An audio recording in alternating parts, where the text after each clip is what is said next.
The Republican dilemma. They prefer Rick Perry for president, but Mitt Romney is stronger against President Obama. And Obama's idea of taxing the wealthy plays well to the average American, but his overall jobs plan less so.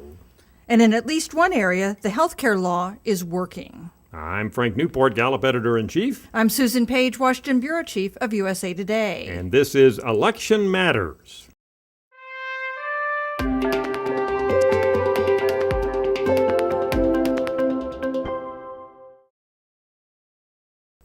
Well, Susan, it's another debate this week down in Florida. You'll be there in person. I'll be there. And, of course, a lot of people are saying, although there'll be, 8 people up on stage, it's really coming down now to Perry versus Romney. And we have brand new data asking Republicans whom they would prefer. And we show it really coming down to a two-man race. Rick Perry at 31%, Mitt Romney at 24%. Michelle Bachmann's support has imploded. She's down to 5%. But the nature of their support is really distinctive. In what way?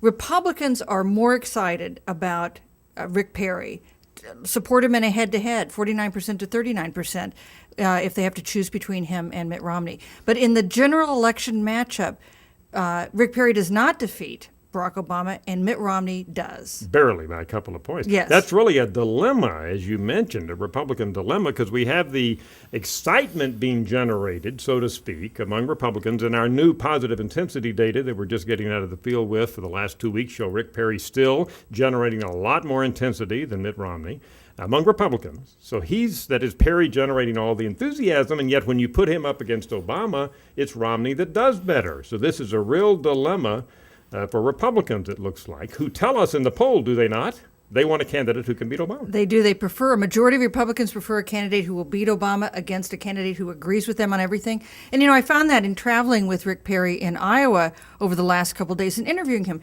Interviewed a lot of Iowans who said they're intrigued by Rick Perry. He's charming. He's a more personable campaigner than Mitt Romney. But when you talk to them after he's spoken, they worry about his vulnerability on some issues because they really do want to oust President Obama. So in person, Perry comes across kind of like our national data say he do among Republicans, which is, hey, he's kind of an exciting guy. Or I guess in contrast to Mitt Romney, who's everybody would say a button-down kind of guy. He doesn't generate near the excitement. The Romney campaign has been pressing this electability issue. Our polling finds that Rick Perry is more polarizing. More people say they wouldn't consider voting for him than wouldn't consider voting for Mitt Romney. We'll hear that argument again, I think, on Thursday night at the debate. And when we look, Susan, at Tea Party supporters, they strongly support Perry. When we just look at Republicans, and opponents strongly support Romney. But what was interesting to me is when we look at those general matchups where we matched up Perry and Romney against Obama, and then looked at Tea Party supporters, guess what? They would vote for either of them over Obama. So it kind of argues that even though Tea Party supporters really want Perry, if it were Romney, it looks like to us, he would get the support of Republicans, particularly those conservative Republicans we're talking about. Just one other point about Tea Party support. It's at the lowest level in this new poll since we started asking whether you are a supporter of the Tea Party movement. Interesting. We'll see if that's a trend. And by the way, one final point. You mentioned Michelle Bachmann.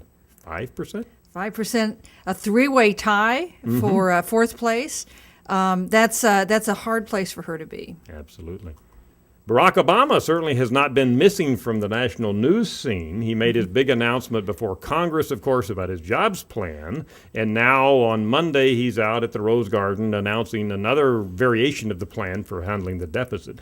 One of his centerpiece issues is increased taxes on the wealthy and the rich, which the Republicans have picked up on and tried to turn into a negative, right? They do. We're hearing about class warfare.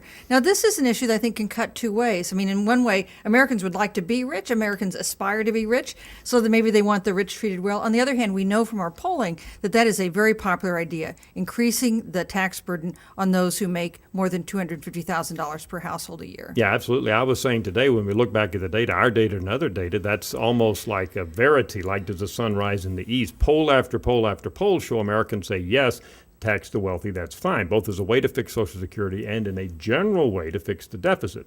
However, when you put it all together, our current USA Today Gallup poll, where we just finished interviewing, when we say, would Obama's plan help or hurt the economy, guess what? It breaks even. And it's fairly low percent who think it would help, and a fairly low percent say it would hurt. Most people kind of say it won't make a difference. Well, and of course, that's a big problem for President Obama. For one thing, putting his name on this big package, maybe that's a drag on support for it.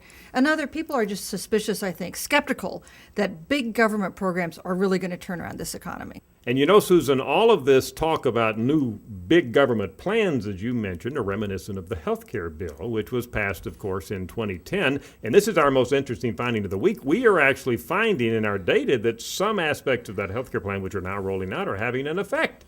As you know, the plan said that 18 to 25-year-olds could now be carried on their parents' health insurance plan, where they couldn't before. And we looked at our data, and we find that that age group, the percent of them who are uninsured, have no health insurance, has dropped last year to this year by about 4 percentage points. So it looks like it may be having an effect. You know, we've seen this in my own family. My son, who graduated from college, was going to get kicked off my health care plan before this law. Now he's still on my health care plan. Well, if there's more people like you and more people who recognize that it's having an effect, maybe, just maybe, that would increase support for that between now and next election. Because as we all know, the Republicans are going to try to make the health care plan an issue in next year's election. And for good or ill, people will have a better sense when they're voting in 2012 about whether they think this law has worked in their lives. Susan, you're going to Orlando, not to go to Disney World, but to go to the Republican debate on Thursday. So we'll get a first-hand report back from how many people will be up there? 8 people on the stage. Most interest will be in Romney and Perry, but there'll be 8 up there. We'll look forward to talking about where the candidates stand next week.